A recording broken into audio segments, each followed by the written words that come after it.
One day in February, there appeared on Mr. Williams's desk in the Art Museum of a certain university a catalogue from J.W. Britnell, a London dealer. And accompanying it was a typewritten communication, which ran as follows. Dear sir, we beg to call your attention to number 978 in our accompanying catalogue, which we shall be glad to send on approval. Yours faithfully, J.W. Britnell. To turn to number 978 in the accompanying catalogue was the work of a moment, and in the place indicated, Mr. Williams found the following entry. 978, unknown. Interesting mezzotint, view of a manor house, early part of the century, black frame, 2 guineas. It was not especially exciting, and the price seemed high. However, as Mr. Britnell, who knew his business and his customers, seemed to set store by it, Mr. Williams wrote a postcard for the article to be sent on approval. A parcel of any kind always arrives a day later than you expect it, and that of Mr. Britnell proved no exception to the rule. It was delivered at the museum by the afternoon post of Saturday, after Mr. Williams had left his work. And it was accordingly brought round to his rooms in college by the attendant. Here he found it when he came in to tea with a friend, Professor Binks. It was a rather indifferent mezzotint, and an indifferent mezzotint is perhaps the worst form of engraving known. It presented a full-face view of a not-so-very large manor house of the last century, with 3 rows of plain sashed windows with rusticated masonry about them, a parapet with balls or vases at the angles, and a small portico in the center. On either side were trees, and in front a considerable expanse of lawn. The legend AWF Sculpsit was engraved on the narrow margin, and there was no further inscription. The whole thing gave the impression that it was the work of an amateur.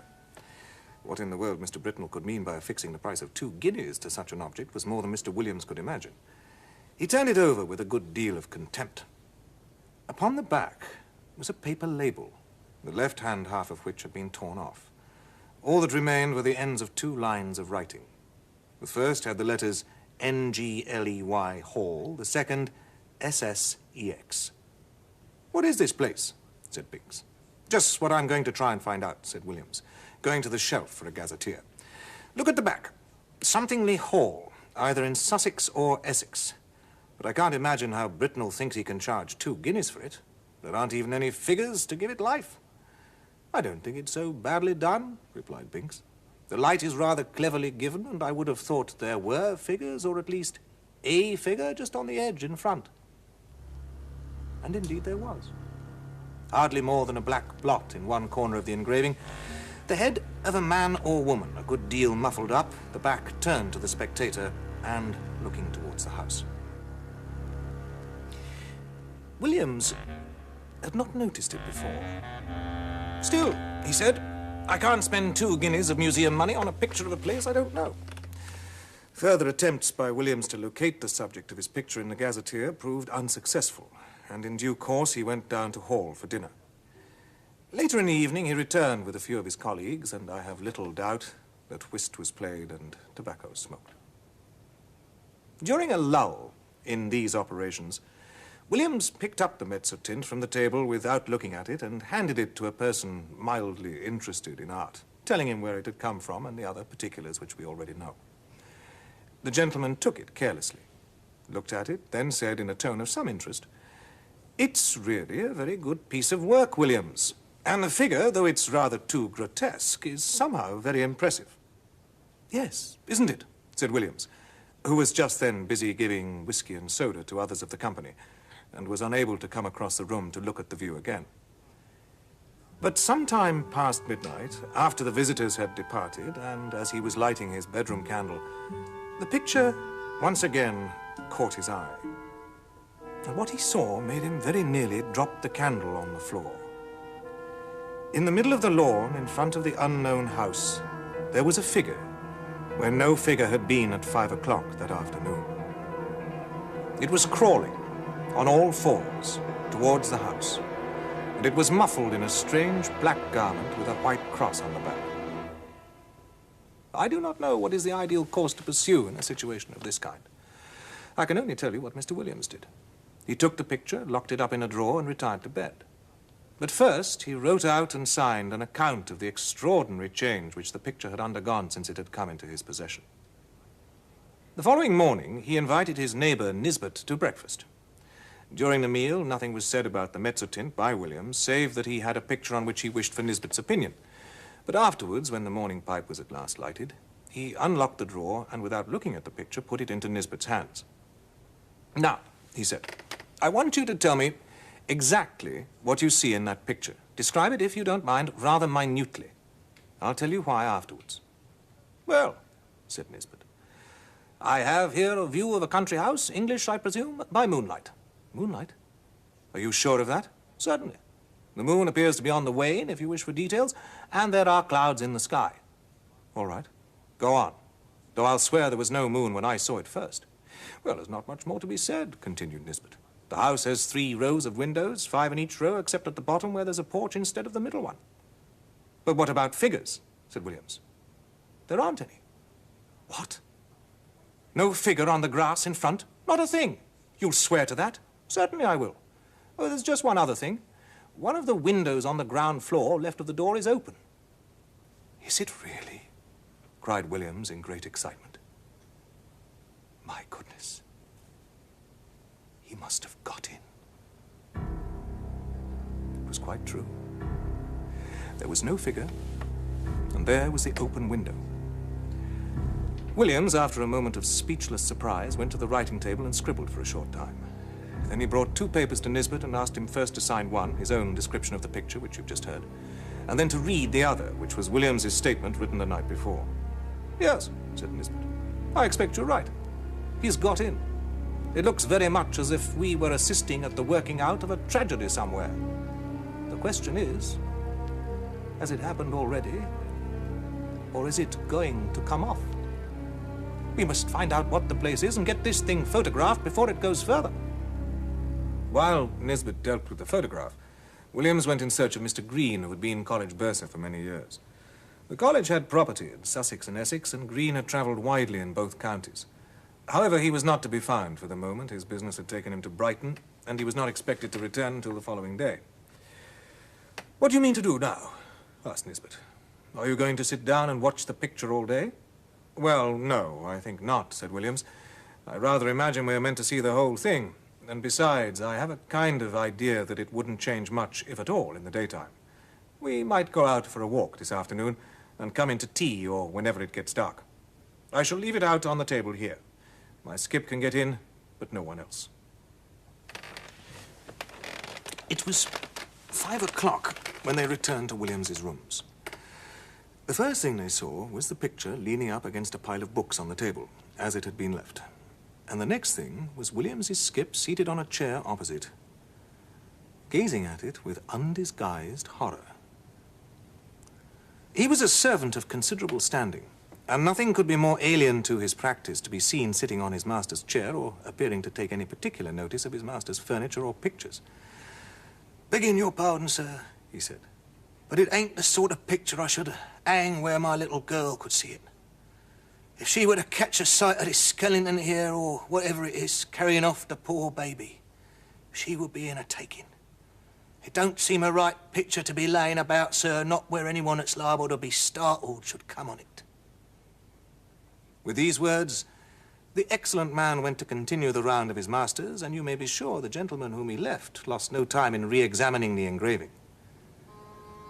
There was the house, as before, under the waning moon and the drifting clouds. The window that had been open was shut, and the figure was once more on the lawn. But not this time crawling cautiously on hands and knees. Now it was erect and stepping swiftly, with long strides to the front of the picture. The moon was behind it, and the black drapery hung down over its face so that only hints of it could be seen. And what was visible made the spectators profoundly thankful that they could see no more than a white dome-like forehead and a few straggling hairs. The head was bent down, and the arms were tightly clasped over an object which could be dimly seen and identified as a child. Whether dead or living, it was impossible to say. The legs of the appearance alone could be plainly discerned, and they were horribly thin. From 5 to 7, the companions sat and watched the picture by turns, but it never changed. They agreed at last that it would be safe to leave it while they dined in the hall. When they returned, the figure was gone, and the house was quiet under the moonbeams. There was nothing for it but to spend the evening over gazetteers and guidebooks. Williams was the lucky one at last, and perhaps he deserved it. At 11:30 p.m., he read from Murray's Guide to Essex the following lines. 16.5 miles, Anningley. The church has been an interesting building of the Norman date, but was extensively classicized in the last century. It contains the tombs of the family of Francis, whose mansion, Anningley Hall, a solid Queen Anne house, stands immediately beyond the churchyard in a park of about 80 acres. The family is now extinct, the last heir having disappeared mysteriously in infancy in the year 1802. The father, Mr. Arthur Francis, was known locally as a talented amateur engraver in Mezzotint. After his son's disappearance, he lived in complete retirement at the Hall and was found dead in his studio on the 3rd anniversary of the disaster, having just completed an engraving of the house, impressions of which are of considerable rarity.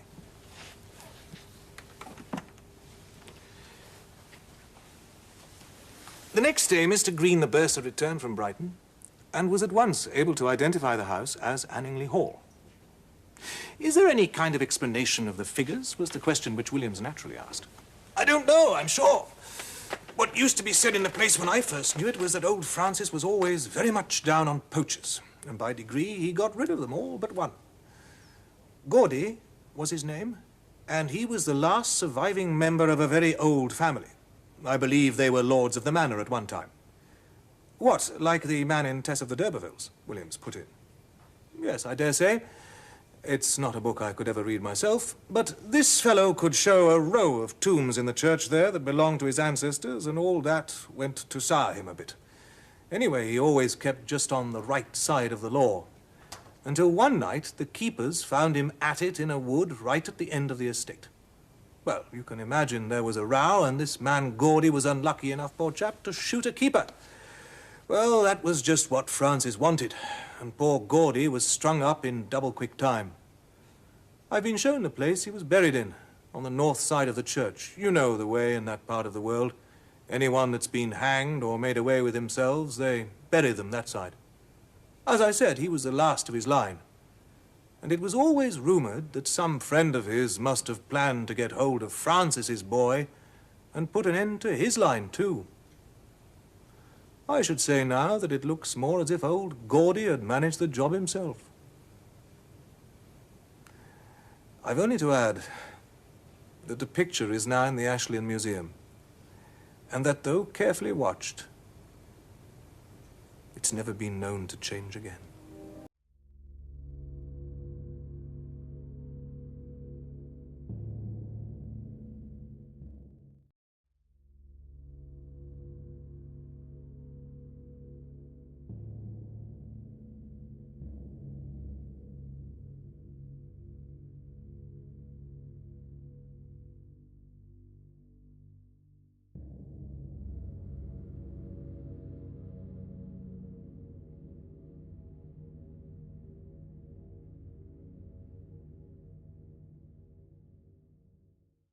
I have to tell you of a curious series of events which happened in Castringham Hall in Suffolk. In the year 1690, the district in which the hall is situated was the scene of a number of witch trials. One of the victims was a Castringham woman. Mrs. Mothersole was her name, and what seems to have been fatal to her was the evidence of the then proprietor of Castringham Hall, Sir Matthew Fell. He deposed to having watched her on 3 different occasions from his window at the full of the moon, gathering sprigs from the great old ash tree which grew within half a dozen yards of the house, and whose branches all but touched the upper windows. On each occasion, Sir Matthew had done his best to capture the woman, but she had always taken alarm at some accidental noise he'd made, and all he could see when he got down to the garden was a hare running across the park in the direction of the village. Mainly on this evidence, though there was much more of a less striking and unusual kind from other parishioners, Mrs. Mothersole was found guilty and condemned to die. She was hanged a week after the trial with 5 or 6 more unhappy creatures at Bury St. Edmunds. The other victims were apathetic or broken down with misery, But Mrs. Mothersole was, as in life, so in death, of a very different temper.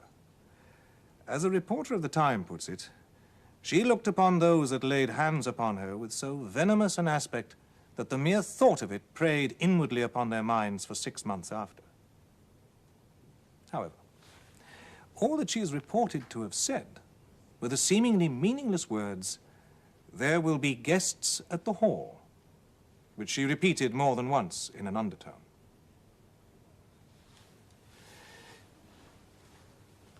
A few months after the execution, when the moon of May was at the full, Sir Matthew and the vicar, Mr. Crome, were taking an evening stroll in sight of the ash tree, which I described as growing near the windows of the building, when Sir Matthew stopped and said, "What is it that runs up and down the stem of the ash? It is never a squirrel. They will all be in their nests by now."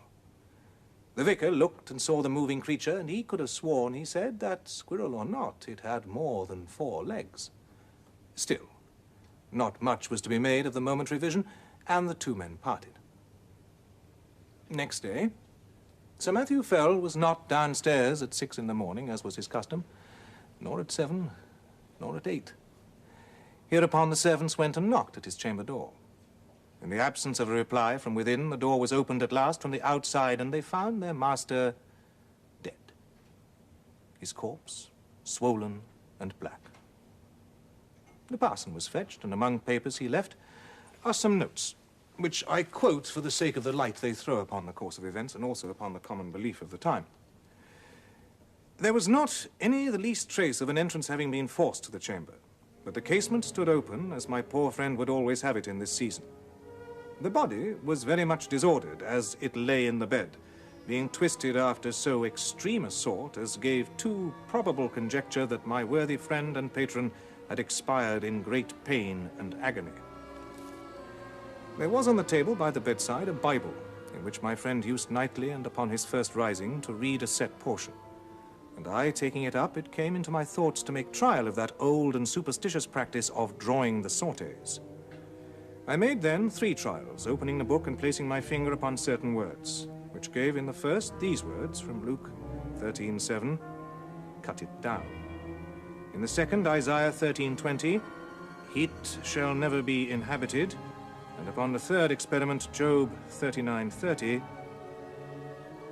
"Her young ones also suck up blood." This is all that need be quoted from Mr. Crome's papers. Sir Matthew Fell was duly coffined and laid into the earth, and his son, Sir Matthew II, succeeded to the title and estates.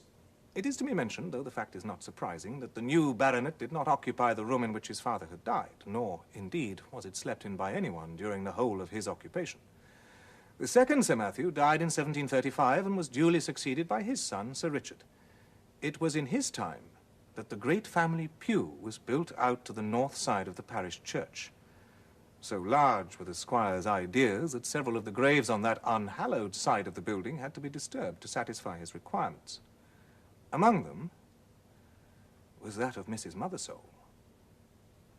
A certain amount of interest was excited in the village when it was known that the famous witch was to be exhumed, and the feeling of surprise and, indeed, disquiet was very strong when it was found that, though her coffin was fairly sound and unbroken, there was no trace whatever inside it of body, bones, or dust. The incident revived for a time all the stories of witch trials, and Sir Richard's orders that the coffin should be burnt were thought by a good many to be rather foolhardy, though they were duly carried out. One morning, it was in 1754, Sir Richard woke after a night of discomfort. His chimney had smoked persistently, and something had so rattled about the window that no man could get a moment's peace. Further, there was a prospect of several guests arriving in the course of the day. He must move to a room with a western lookout so that the sun could not wake him so early, and it must be out of the way of the business of the house. The housekeeper was at the end of her resources. "Well, Sir Richard," she said, "you know that there is but one room like that in the house, and that is Sir Matthew's, the west chamber. No one has slept there these 40 years. "Well, put me in there, for there I'll lie tonight," said her master. Any further discussions on the subject were cut short by the arrival of a visitor, William Crome, grandson of the late vicar. I must ask your indulgence for this intrusion, he said, but I am riding to Bury St. Edmunds with what haste I can make, and I have called in on my way to leave with you some papers of my late grandfather's, which we recently came upon. It is thought you may find some matters of family interest in them. They went to the study. The packet which young Mr. Crome had brought contained, among other things, the notes which the old vicar had made upon the occasion of Sir Matthew Fell's death. And for the first time, Sir Richard was confronted with the enigmatical sortes biblicae which you've heard. They amused him a great deal. "Well," he said, "my grandfather's Bible gave one prudent piece of advice: cut it down. If that stands for the ash tree, he may rest assured I shall not neglect it. Such a nest of catarrhs and agues was never seen." He took from the bookcase a Bible, which, sure enough, bore on the flyleaf the inscription, "To Matthew Fell, from his loving godmother, Anne Aldous, 2nd September, 1659. "It would be no bad plan to test the old prophet again, Mr. Crome. I will wager we get a couple of names in the chronicles. What have we here? 'Thou shalt seek me in the morning, and I shall not be.'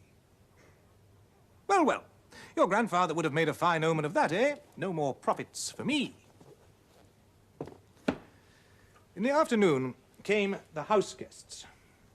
The Bishop of Kilmore, Lady Mary Harvey, Sir William Kenfield, etc. Dinner at 5, wine, cards, supper, and dispersal to bed. Next morning, Sir Richard was disinclined to take his gun with the rest. He walked instead along the terrace with the Bishop of Kilmore. This prelate, unlike a good many of the Irish bishops of his day, had visited his see, and indeed resided there for some considerable time. "You could never get one of my Irish flock to occupy that room, Sir Richard," he said, pointing to the window of the west room. "They will always have it that it brings the worst of luck to sleep near an ash tree, and you have a fine growth of ash not 2 yards from your chamber window. Perhaps it has given you a touch of its quality already, for you do not seem, if I may say it, so much the fresher for your night's rest as your friends would like to see you. It can hardly be wholesome to have the air you breathe strained, as it were, through all the leafage. Your lordship is right there, I think, but I had not my window open last night. It was rather the scratching and rustling that went on, no doubt from the twigs sweeping the glass, that kept me open-eyed. Still, the tree is to come down tomorrow, so I shall not hear much more from it." The day passed quietly, and night came, and the party dispersed to their rooms and wished Sir Richard a better night. And now we are in his bedroom, with the light out, and the squire in bed. The night outside is still warm, so the window stands open. There is very little light about the bedstead, but there is strange movement there, and now you would guess, so deceptive is the half-darkness, that he had several heads, round and brownish, which moved back and forward even as low as his chest. It is a horrible illusion. Is it nothing more? There. Something drops off the bed with a soft plump like a kitten, and is out of the window in a flash. And after that there is quiet again. "Thou shalt seek me in the morning, and I shall not be." As with Sir Matthew, so with Sir Richard, dead and black in his bed. A pale and silent party of guests and servants gathered under the window when the news was known. Italian poisoners, popish emissaries, infected air, all these and more guesses were hazarded, and the Bishop of Kilmore looked at the tree, where a white tomcat was crouching in the fork of the lower boughs, looking down into the hollow which years had gnawed in the trunk. It was watching something inside the tree with great interest. Suddenly it got up and craned over the hole. Then a bit of the edge on which it stood gave way, and it went slithering in. Everyone looked up at the noise of the fall. It is known to most of us that a cat can cry, but few of us have heard, I hope, such a yell as came out of the trunk of the great ash. 2 or 3 screams there were, and then a slight and muffled noise of some commotion or struggling. "There is something more than we know of in that tree," said Sir William Kenfield to the bishop. My life upon it, but the secret of these terrible deaths is there. I am for an instant search. And this was agreed upon. A ladder was brought, and one of the gardeners went up. But looking down into the hollow, he could detect nothing save a few dim indications of something moving. A lantern was lit, and the gardener let it down by rope. They saw the yellow light upon his face as he bent over, and saw his face struck with an incredulous terror and loathing before he cried out in a dreadful voice and fell back from the ladder in a dead faint. The lantern fell inside the tree and must have set fire to the dry leaves that lay there, for in a few minutes a dense smoke began to come up and then flames, and to be short, the tree was in a blaze. The bystanders made a ring at some yards' distance, and Sir William and the bishop sent men to get what weapons and tools they could, for clearly, whatever might be using the tree as its lair would be forced out by the fire. So it was. First, at the fork, they saw a round body covered with fire, the size of a man's head, leap into the air and fall on the grass, where after a moment it lay still. The bishop went as near as he dared to it and saw what? But the remains of an enormous spider, veinous and seared. And as the fire burned lower down, more terrible bodies like this began to break out from the trunk, and it was seen that these were covered with grayish hair.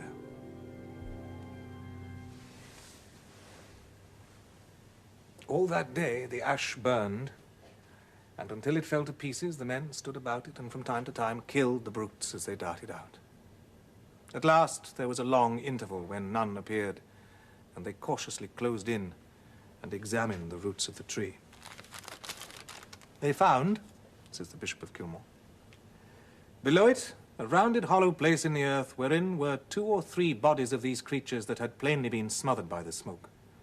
And what is to me more curious, at the side of this den against the wall was crouching the anatomy or skeleton of a human being, with the skin dried upon the bones, having some remains of black hair, which was pronounced by those that examined it to be undoubtedly the body of a woman. And clearly dead for a period of 50 years.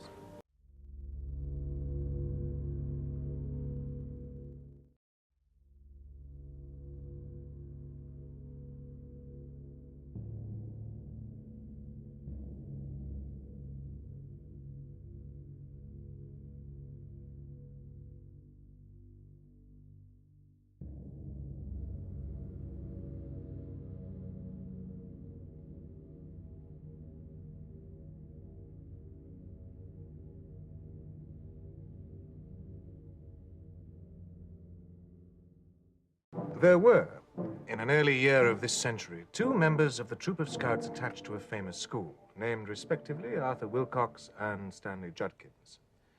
They were the same age, boarded in the same house, were in the same division, and naturally were members of the same patrol.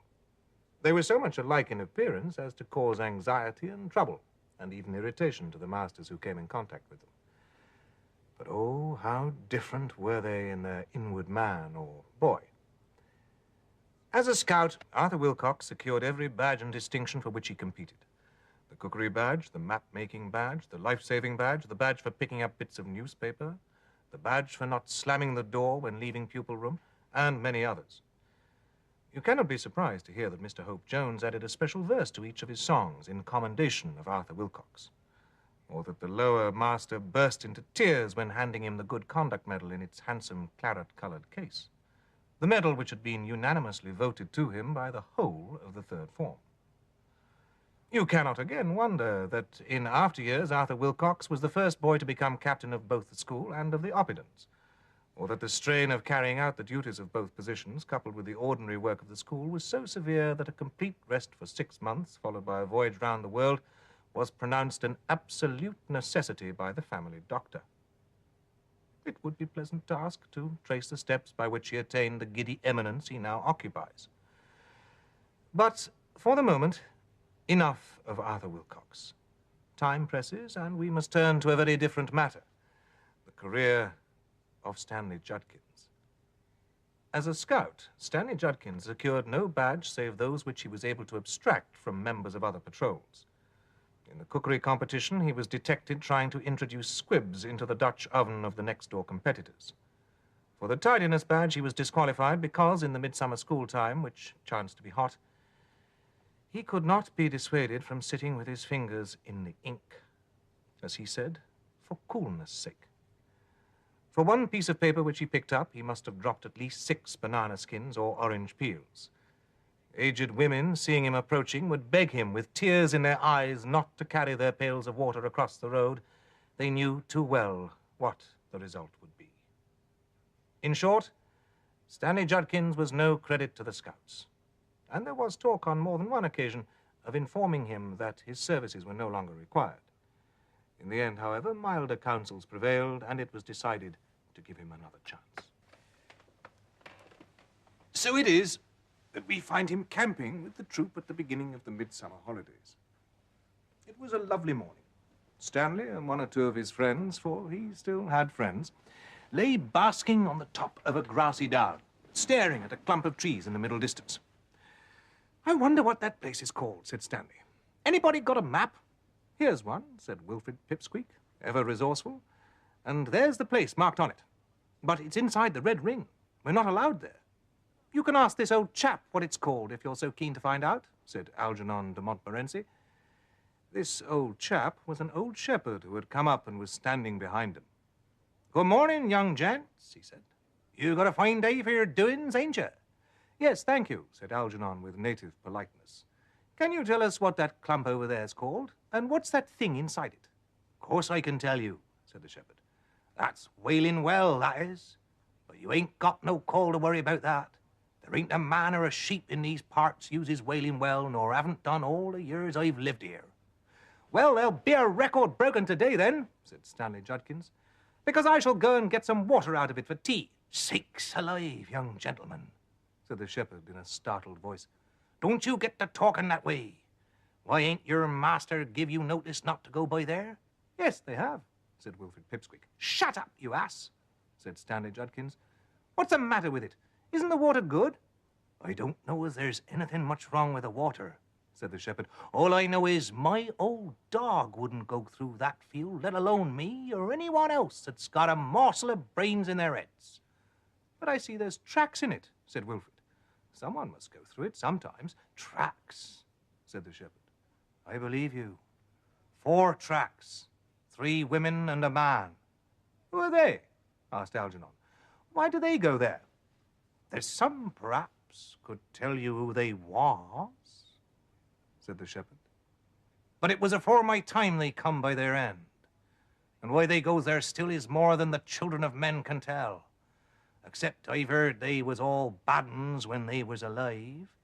"Why, you don't mean they're deaders?" cried Stanley. "What rot! There must be a lot of fools to believe that. Who's ever seen them, I'd like to know?" "I've seen 'em, young gentleman," said the shepherd. "About 4 o'clock of the day it was, much such a day as this. I see 'em, each one of 'em, come peering out the bushes and stand up and work their way slow by them tracks towards the trees in the middle where the well is." "And what were they like? Do tell us," said Algernon and Wilfrid eagerly. "Rags and bones, young gentleman. All 4 of 'em fluttering rags and whitey bones. It seemed to me as if I could hear 'em clacking as they got along. Very slow they went and looking from side to side." The boys pondered for some moments on what they'd heard, after which Wilfrid said, "And why is it called Wailing Well?" "If you was round here at dusk of a winter's evening, you wouldn't want to ask why," was all the shepherd said. Early in the afternoon of next day, the following dialogue was heard. "Wilcox, is all your tent there?" "No, sir, Judkins isn't. That boy is the most infernal nuisance ever invented. Where do you suppose he is?" "Sir, I shouldn't wonder if he'd gone to the Wailing Well." "Do you mean inside the Red Ring? Good heavens, what makes you think he's gone there?" "Why, he was terribly keen to know about it yesterday, and we were talking to a shepherd man, and he told us a lot about it and advised us not to go there. But Judkins didn't believe him and said he meant to go." "Young ass," said Mr. Hope Jones. "Did he take anything with him?" "Yes, I think he took some rope and a can. We did tell him he'd be a fool to go." "Little brute. What the deuce does he mean by pinching stores like that?" Well, come along, you three. We must go after him. Why can't people keep the simplest orders?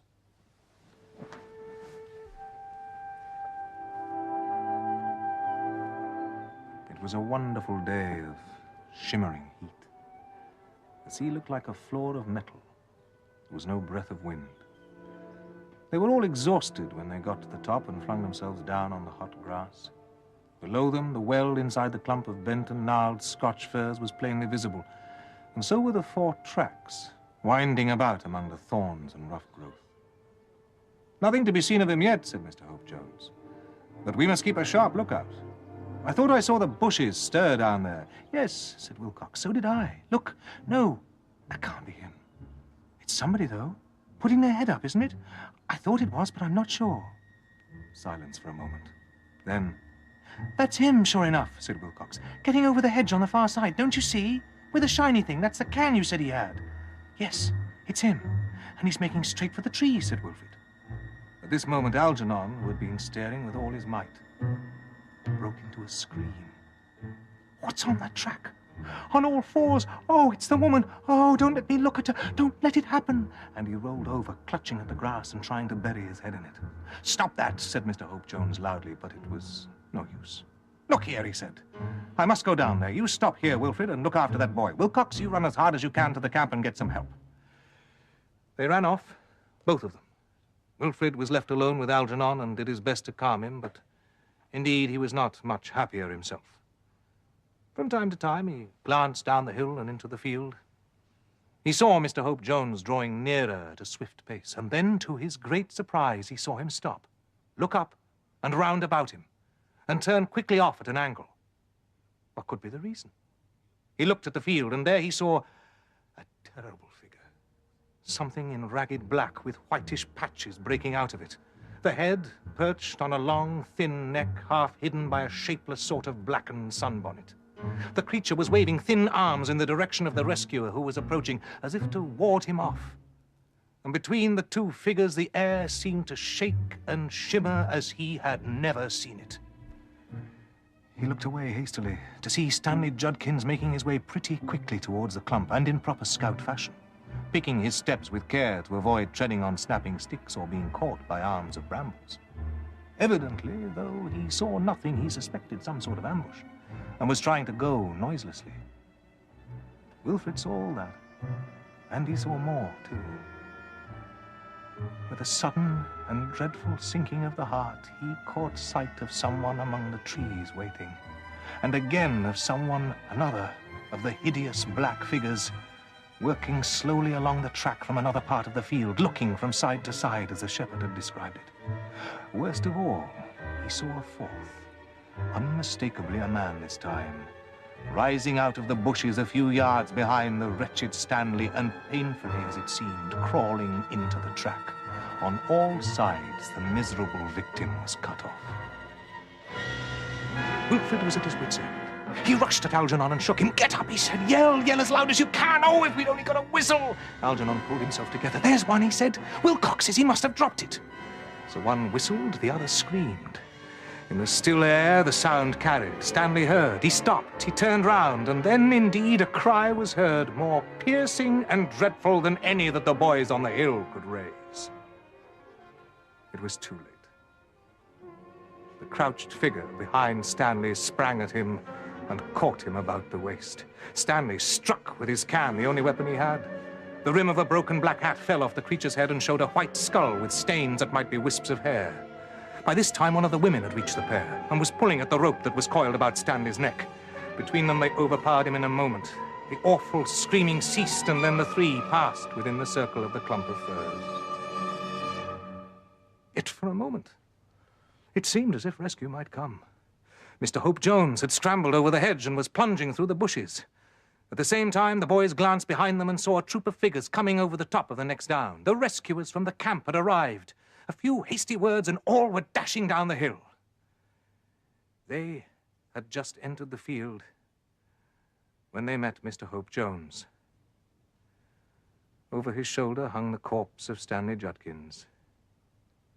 He'd cut it from the branch to which he found it hanging, waving to and fro. There was not a drop of blood in the body. On the following day, Mr. Hope Jones sallied forth with an axe, and with the expressed intention of cutting down every tree in the clump and of burning every bush in the field. He returned with a nasty cut in his leg and a broken axe helve. Not a spark of fire could he light, and on no single tree could he make the least impression. I have heard that the present population of the Wailing well field consists of 3 women, a man, and a boy. Such is the story of the career of Stanley Judkins, and of a portion of the career of Arthur Wilcox. It has, I believe, never been told before. If it has a moral, that moral is, I trust, obvious. If it has none, I do not well know how to help it.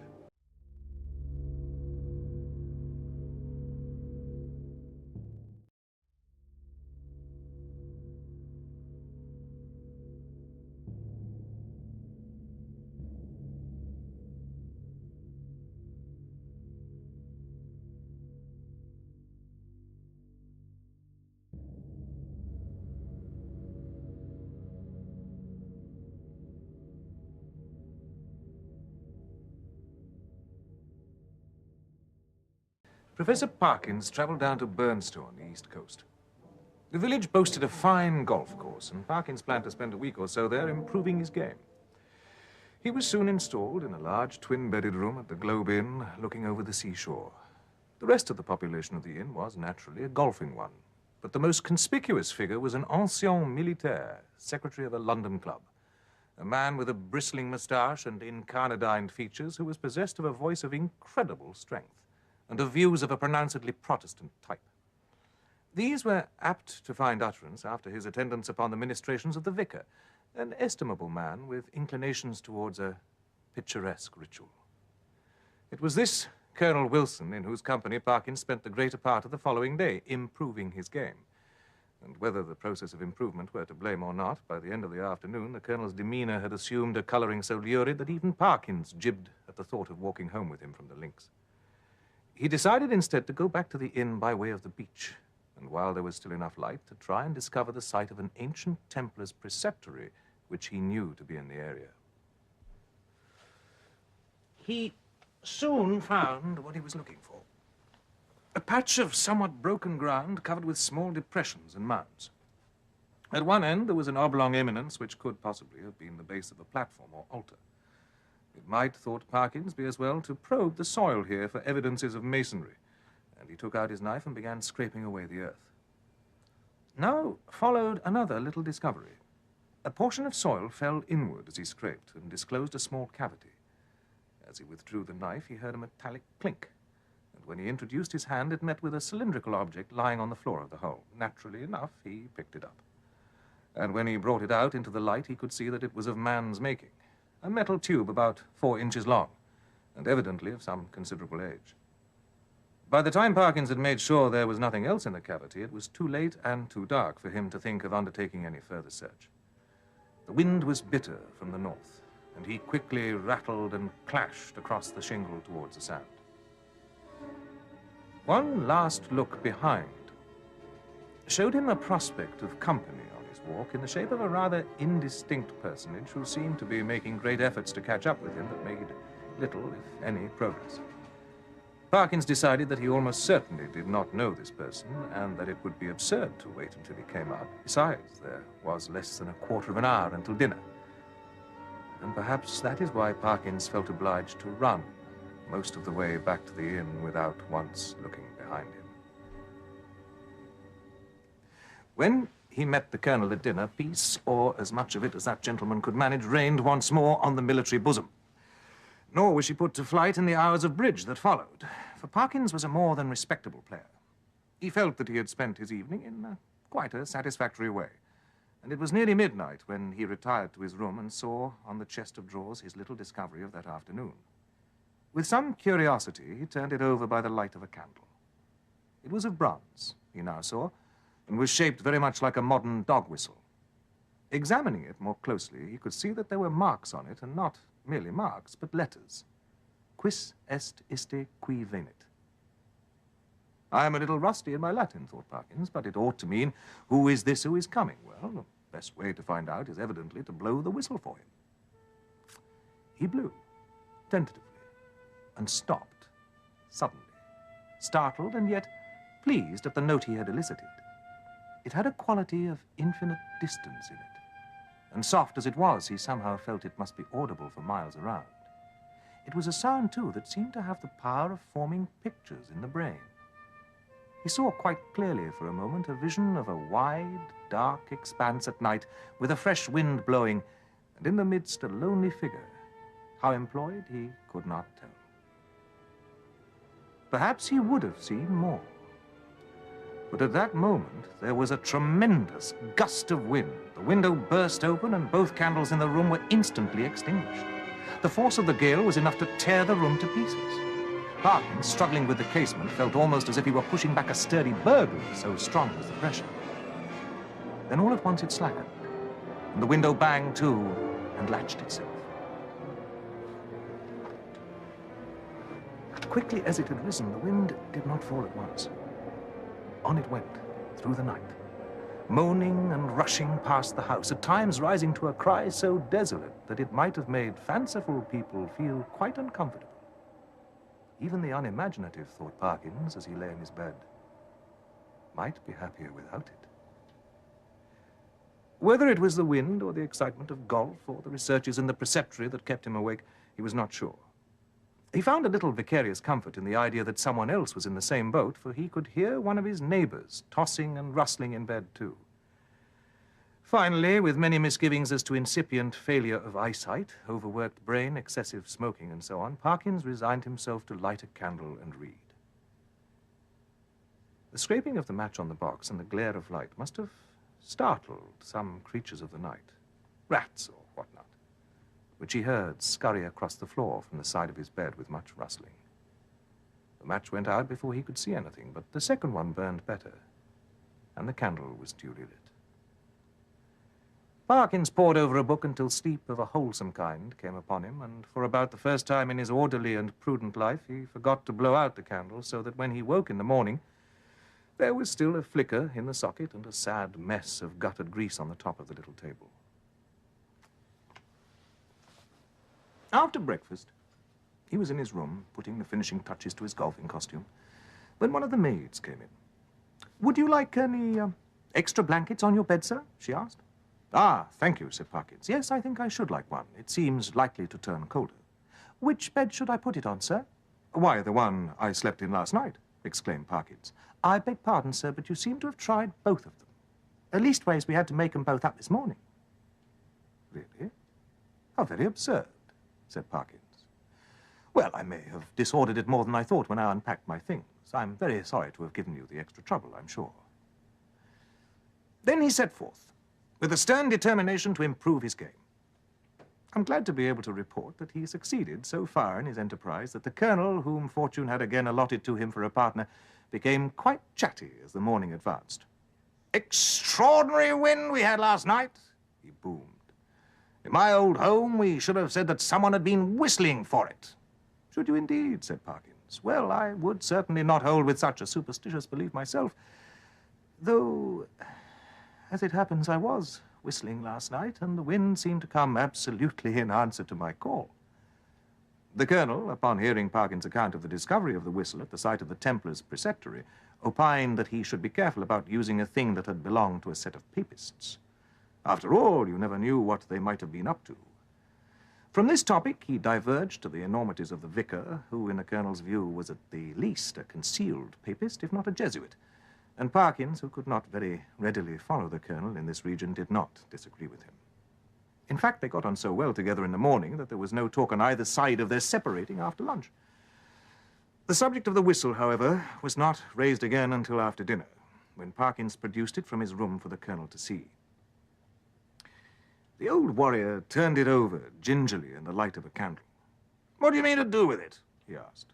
"Well, when I get it back to Cambridge, I shall submit it to some of the archaeologists there, and if they consider it worth having, I may present it to one of the museums." Said the colonel. "Well, you may be right. All I know is that if it were mine, I should chuck it straight into the sea. Still, I expect with you it's a case of live and learn. I hope so, I'm sure, and I wish you a good night. Parkins must have slept for an hour or more when a sudden sound shook him up in a most unwelcome manner. For some minutes he lay there. Then he turned over sharply and listened breathlessly with his eyes wide open. There had been a movement, he was sure, in the empty bed on the opposite side of the room. Now it began again. A rustling and shaking, surely more than any rat could cause. I can figure to myself something of the professor's bewilderment and horror, for I have in a dream 30 years back seen the same thing happen. But it will be hard, perhaps, to imagine how dreadful it was to him to see a figure suddenly sit up in what he had known was an empty bed. He was out of his own bed in one bound and made a dash towards the window where lay his only weapon, a walking stick. This was the worst thing he could have done, because the personage in the empty bed, with a sudden, smooth motion, moved across the room and took up a position with outspread arms in front of the door. Parkins watched it for some moments in a horrid perplexity. Somehow the idea of getting past it and escaping through the door was intolerable to him. And as for its touching him, he would sooner dash himself through the window than have that happen. It stood for a moment in a band of dark shadow. Then it began to move in a stooping posture. And all at once the spectator realized with some horror and some relief that it must be blind. For it seemed to feel about it with its muffled arms in a groping and random fashion. Turning half away from him, it became suddenly conscious of the bed he'd just left, darted towards it and bent over and felt in the pillows in a way which made Parkins shudder as he had never in his life thought it possible. In a very few moments, it seemed to know that the bed was empty, and then moving forwards into the area of light and facing the window, it showed for the first time what manner of thing it was.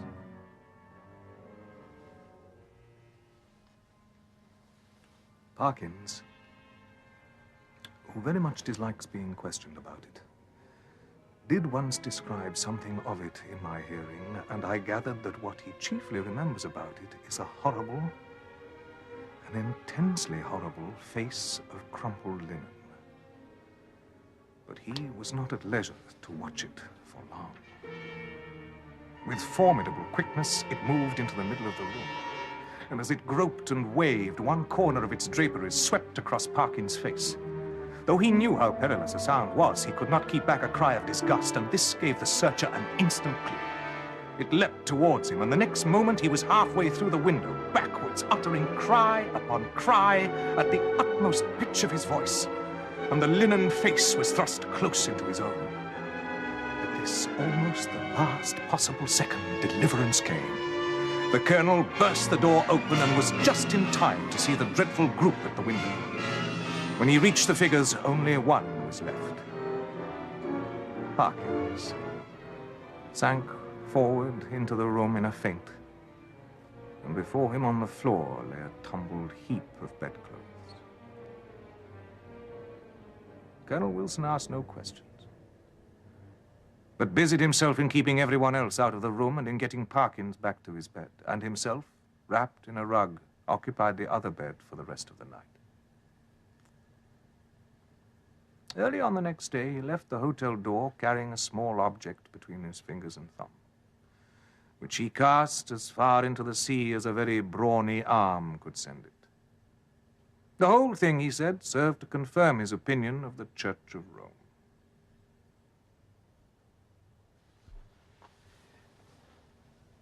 There is really little more to tell. But as you may imagine, the professor's nerves have suffered. He cannot even now see a surplice hanging on a door, quite unmoved. And the spectacle of a scarecrow in a field late on a winter afternoon has cost him more than one sleepless night.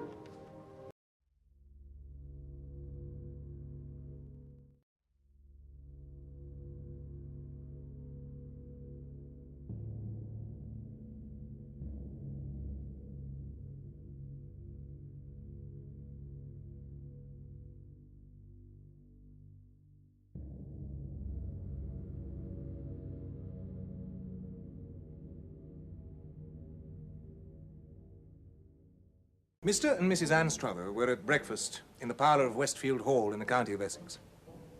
They were arranging plans for the day. "George," said Mrs. Anstruther, "I think you had better go to Malden and see if you can get any of those knitted things I was speaking about which would do for my stall at the bazaar." "Oh, well, if you wish it, Mary, of course I can do that. But I had half arranged to play a round with Geoffrey Williamson this morning. What shall you do yourself?" "Why, when the work of the house is arranged for, I must see about laying out my new rose garden. By the way, before you start out for Malden, I wish you would just take Collins to look at the place I fixed upon. You know it, of course." "Oh, yes. Where we were saying there must have been a summer house once. The place with the old seats and the posts. But do you think there's enough sun there?" "My dear George, do allow me some common sense. There will be plenty of sun when we've got rid of some of the box bushes. All I want Collins to do is clear away the old posts and seats and things before I come out in an hour's time. And I hope you will manage to get off fairly soon." Within a few minutes, Mr. Anstruther had discovered Collins in the greenhouse, and they were on their way to the site of the projected rose garden. I am inclined to believe that Mrs. Anstruther, though in the habit of describing herself as a great gardener, had not been well advised in her selection of a spot for the purpose. It was a small, dark clearing, bounded on one side by a path, and on the other by thick box bushes, laurels, and other evergreens. The ground was almost bare of grass and dark of aspect. Remains of rustic seats and an old corrugated oak post somewhere near the middle of the clearing had given rise to Mr. Anstruther's conjecture that a summer house had once stood there. Clearly, Collins had not been put in possession of his mistress's intentions with regard to this plot of ground, and when he learnt them from Mr. Anstruther, he displayed no enthusiasm. "Of course, I could clear them seats away soon enough," he said. "But that's firm in the ground, that post is. That's been there a number of years, Mr. Anstruther. I doubt I shan't get that up, not quite so soon as what I can do with them seats."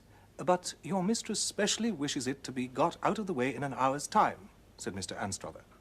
Collins smiled and shook his head slowly. "You'll excuse me, sir, but you feel of it for yourself. No, sir, no one can't do what's impossible to him, can they, sir? I could get that post up by after tea time, sir, but that'll want a lot of digging. What you require, sir, you see, sir, if you'll excuse me naming of it, you want the soil loosening round this post here, and me and the boy, we shall take a little time doing of that." "Very well," sighed Mr. Anstruther. "I'll tell your mistress that you can see your way to clearing the seats at once and the post this afternoon. Good morning." Collins was left rubbing his chin. Mrs. Anstruther received the report with some discontent, but did not insist upon any changes of plan. By 4 o'clock that afternoon, she had just settled down to her sketch of the church as seen from the shrubbery, when a maid came hurrying down the path to say that Miss Wilkins had called. Miss Wilkins was one of the few remaining members of the family from whom the Anstruthers had bought the Westfield estate some years back. She'd been staying in the neighborhood, and this proved to be a farewell visit. The two ladies strolled through the grounds of the hall and eventually reached the site of the planned rose garden. The details of the project were laid before Miss Wilkins at some length, but her thoughts were evidently elsewhere. "Yes, delightful," she said at last, rather absently. But do you know, Mrs. Anstruther, I'm afraid I was thinking of old times, and how neither my brother Frank nor I would ever care to be alone in this place when we were children. But one very hot autumn day, I was looking for Frank to fetch him to tea, and going down this path, I suddenly saw him asleep on the bench in the old summer house with such a dreadful look on his face that I really thought he must be ill or even dead. I rushed at him and shook him and told him to wake up, and wake up he did with a scream. I assure you the poor boy seemed almost beside himself with fright. It came out at last that he'd had a very odd, disjointed dream. First he made out that he was standing in a large room with a number of people in it, and someone was opposite to him who was very powerful, and questions were asked which he felt to be very important. All the voices sounded to him very distant, but he remembered bits of things that were said. "Where were you on the 19th of October? Is this your handwriting?" and so on. I can see now, of course, that he was dreaming of some trial. But it was odd that a boy of 8 could have such a vivid idea of what went on in a court. He said that all the time he felt the most intense anxiety and oppression and hopelessness. Then, after that, there came another sort of picture. He was being taken through a street. It was very cold, and And then he was led up some creaking wooden steps and stood on a sort of platform, but the only thing he could actually see was a fire burning somewhere near him. Someone who had been holding his hand left hold of it and went towards this fire, and if I had not wakened him up, he didn't know what would have become of him. A curious dream for a child to have, wasn't it? Well, so much for that. It must have been later in the year that I was sitting in the arbor just about sunset reading a book. All at once, I became conscious that someone was whispering to me. The only words I could distinguish were something like, "Pull, pull, I'll push, you pull." I started up in something of a fright. The voice sounded so hoarse and angry, and yet as if it came from a long, long way off, just as it had done in Frank's dream. But it was strongest when I put my ear to an old post, which was part of the end of the seat. In fact, it was just like that post you have there. My father got to know that both of us had had a fright in the arbor, and he went down there himself one evening after dinner, and the arbor was pulled down at very short notice. I recollect hearing my father talking about it to an old man who used to do odd jobs in the place, and the old man saying, "Don't you fear for that, sir. He's sound enough in there so long as no one lets him out." But when I asked who it was, I could get no satisfactory answer. I've often asked the older people in the village whether they knew of anything strange, but either they knew nothing or they wouldn't tell me. The conversation moved on, and Miss Wilkins took her leave shortly afterwards. The seats and the posts were cleared away and uprooted, respectively, by that evening. During dinner time, Mrs. Collins sent up and asked for a little brandy because her husband had taken a nasty chill and she was afraid he would not be able to do much next day. Mrs. Anstruther's reflections the next morning were not wholly placid. She was sure some roughs had got into the plantation during the night. "And another thing, George, the moment Collins is about again, you must tell him to do something about the owls. I never heard anything like them, and I'm positive one came and perched somewhere just outside our window. Didn't you hear it? No, of course you were sound asleep as usual. Still, I must say, George, you don't look as if your night had done you much good." "My dear, I feel as if another of the same would turn me silly. You have no idea of the dreams I had. First, I was in an old-fashioned sort of panelled room. I remembered there was a fireplace with a lot of burnt papers in it, and I was in a great state of anxiety about something. Next, I heard several people coming upstairs and a noise like spurs on a boarded floor, and then the door opened and whatever it was I was expecting happened. Then I was in a large room, panelled, I think, like the other, and I was evidently being tried, for my life, I've no doubt, from the state I was in. I had no one speaking for me, and somewhere there was a fearful fellow. On the bench, I should have said, only that he seemed to be pitching into me most unfairly, and twisting everything I said, and asking most abominable questions about dates when I was at particular places and letters I was supposed to have written and why I had destroyed some papers. And I recollect his laughing at answers I made in a way that quite daunted me. I am quite certain that there was such a man once, and a most horrible villain he must have been. After that, I was taken outside.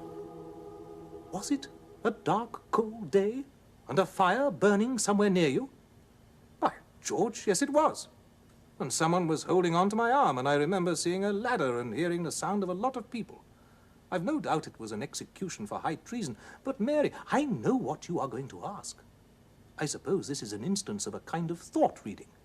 Miss Wilkins called yesterday and told me of a kind of dream her brother had as a child when they lived here, and something did no doubt make me think of that when I was awake last night listening to those owls and those men talking and laughing in the shrubbery, and so, I suppose, from my brain it must have got into yours while you were asleep.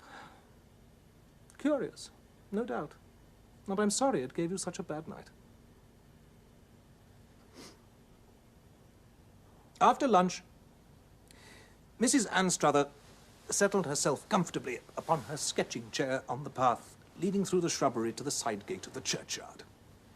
She worked hard, and the drawing was becoming a really pleasant thing to look upon by the time that the wooded hills to the west had shut out the sun.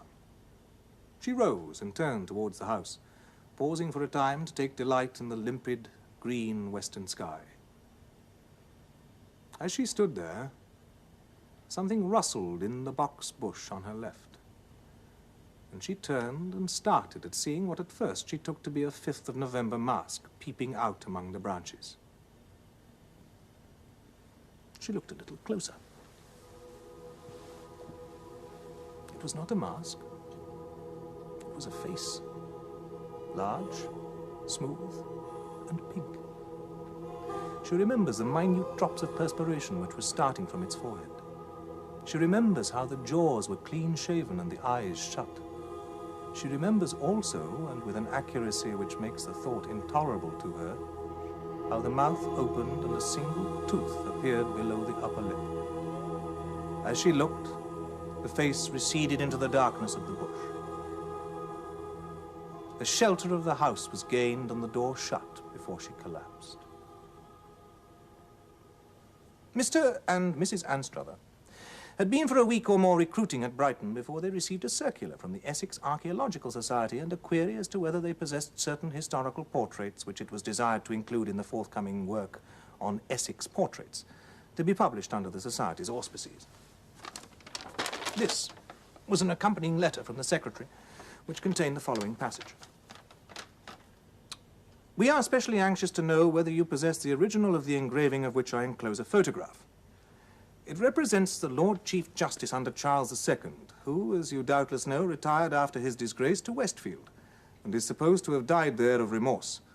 It may interest you to hear that the parish was so much troubled after his death that the rector of Westfield summoned the parsons of all the neighbouring parishes to come and lay him, which they did. A curious entry in the register at Prior's Roothing notes that the stake is in the field adjoining to the churchyard of Westfield on the west side. Perhaps you can let us know if any tradition to this effect is current in your parish.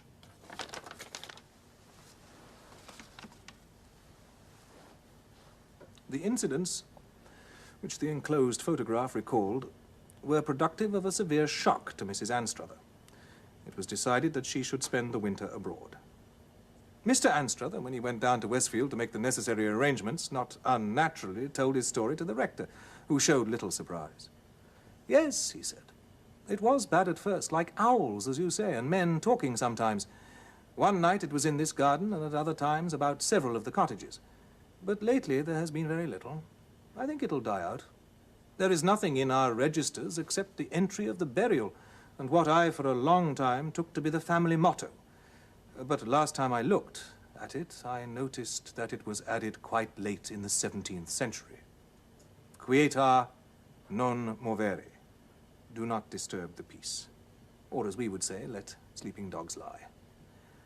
And I suppose, well, rather hard to say exactly what I do suppose.